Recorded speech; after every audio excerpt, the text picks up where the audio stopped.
What's going on, guys? It's Brian here, and I just finally arrived home from Oshawa from the King of Hearts tournament.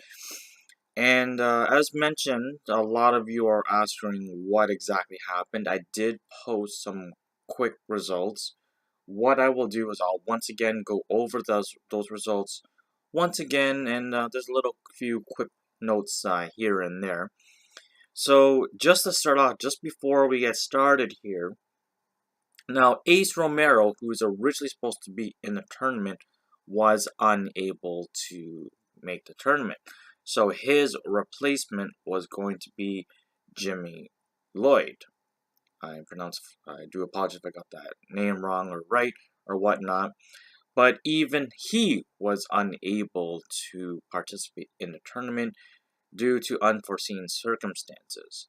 Now, for more information on that, go to Alpha One's Twitter page to find out why.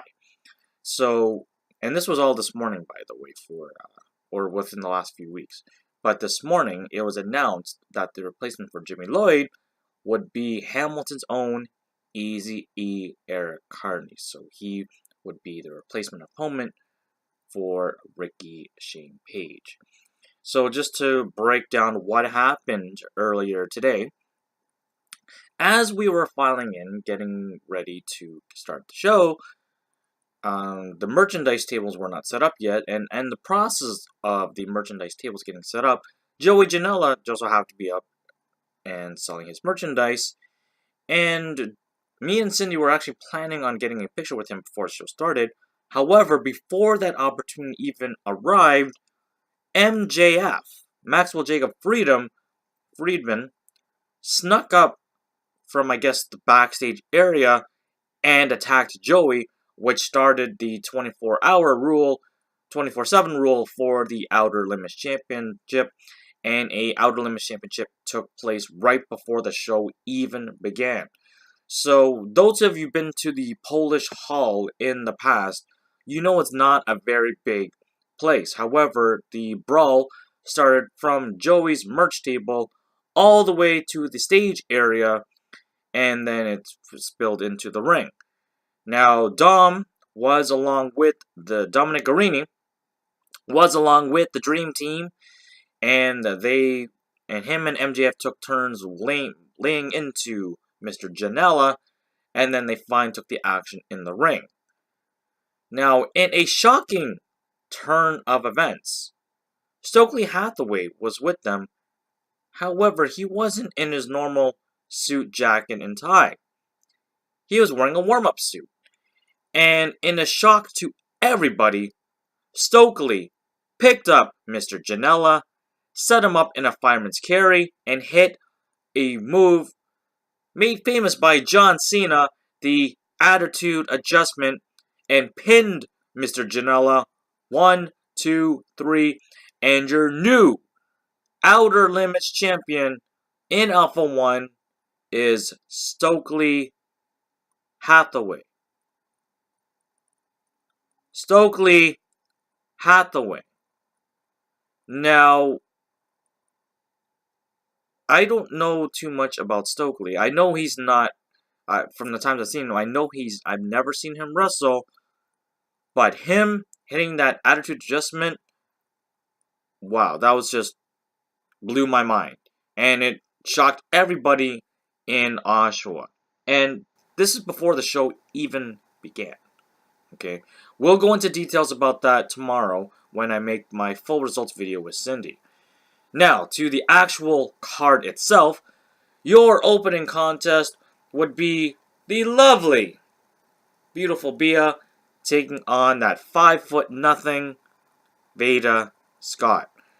Now, those who were in attendance for Marvelous when Bia was in Oshawa once again, you can kind of say this match was similar to that in terms of style, going back and forth and whatnot.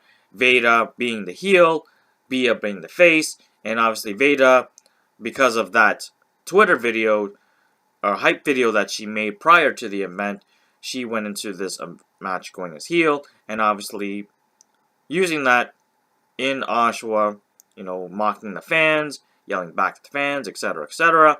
However, for the second time in Oshawa, beautiful Bia picked up the victory.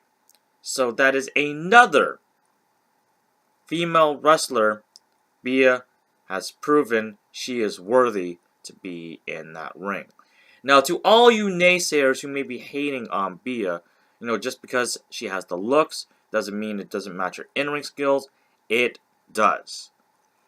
And a lot of people would kind of compare it to, okay, my comparison would be to, how people like John Cena. He's a great personality, but people hate his in-ring work. That's how I kind of see Bia. Not to compare anything, but I think she's a great all-around person. The looks, and personality, and the ring work. I've only been seeing her wrestle for a few times in the past year or so, but from what I've seen, I like what I see. Now, moving on to the next matchup, would be your first set of first round matchups. You had, you had Maxwell Jacob Friedman taking on Will White, and this was a pretty good match here for the first round matchups there. MJF did pick up the victory over Will White to be entered in the first entrant into the Fatal 4-Way elimination match later on in the evening. The second of the first round matchups, we saw the real bad boy, current Outer Limits champion, Joey Janela, taking on former Alpha Male champion, one half of the current Alpha 1 Tag Team Champions, and the very first Outer Limits champion going head-to-head. Joey Janela did pick up the victory over All Ego Ethan Page to be the second participant in the Fatal 4-Way for the King of Hearts Finals. Then you had your third matchup for the first round of matchups. You had... Oh, sorry, I apologize. Just getting ahead of myself here.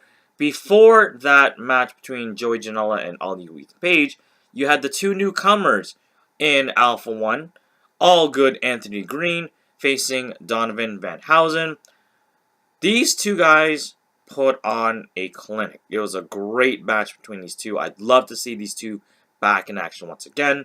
All Good Anthony Green picked up the victory over Mr. Van Housen, technically the second person, the third person being Joey Janela.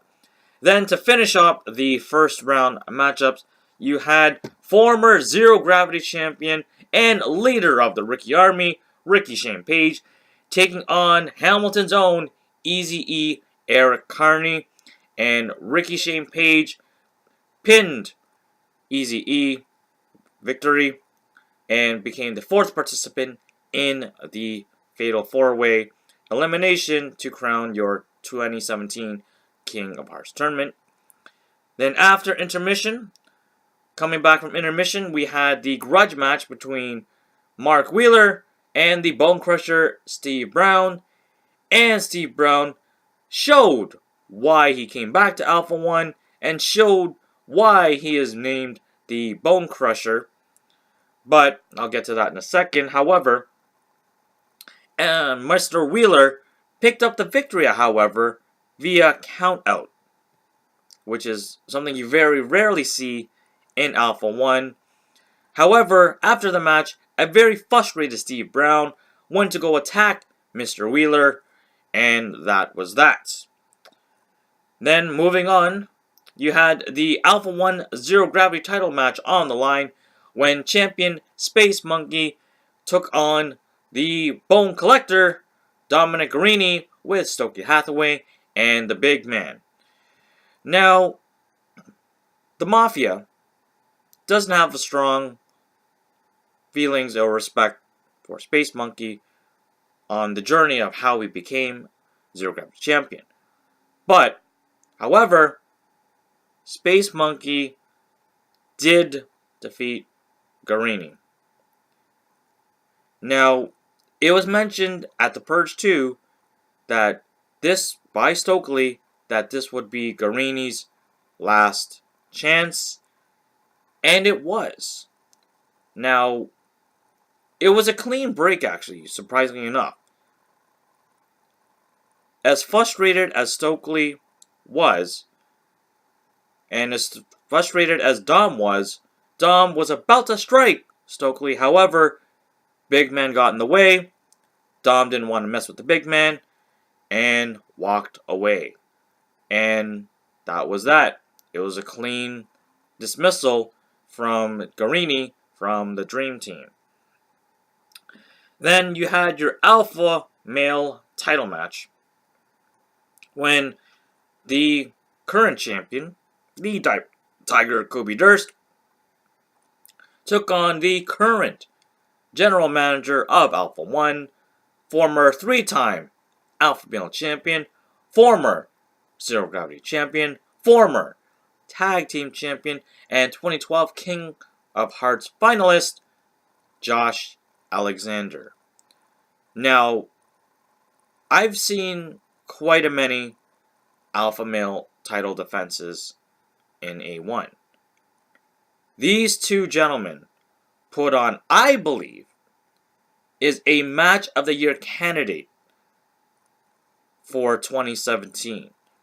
This match had everything you wanted in an Alpha 1 title match. High spots, moves that say you ooh and ah. Such a great match between these two competitors. Now, with that being said, so Kobe Durst is moving on later on to going into Final Act 8 as the Alpha 1 Alpha Male Champion, unless if something should happen at the next event, which is going to be Beyond Compare in St. Catharines on September 10th. And, well, actually, no, sorry, I apologize. There's a few events before going into Final Act 8. So if Kobe Durst is successful until then, he will be going into Final Act 8 as your Alpha Male Champion. Then, of course, to end off the night, you had your fatal 4-way elimination match where the winner would face whoever the champion was after today, which is now Kobe Durst, at Final Act 8. So you had your finalist of the leader of the Ricky Army, Ricky Shane Page, All Good Anthony Green, Joey Janela, and MJF. Now, here's the order of elimination. So, Ricky Shane Page defeated All Good Anthony Green to eliminate him from the match. Joey Janela defeated MJF. So that left Joey Janela and Ricky Shane Page. And I know the Ricky Army is going to be very, very happy for this news, as former Zero Gravity champion Ricky Shane Page defeated Joey Janela to become the King of Hearts 2017 tournament winner. So that means he has a guaranteed spot at Final Act 8 for a shot at the Alpha Male Champion, should Kobe Durst still be champion at that time. So there you have it, ladies and gentlemen. Those are just some quick results and some minor thoughts on the King of Hearts 2017 event. Again, as I mentioned, tomorrow I will be filming my full recap, full reviews, and maybe some extra thoughts on the event with my good friend, my sister, my familia, Miss Cindy G. And for Brian, I am out. Peace, guys.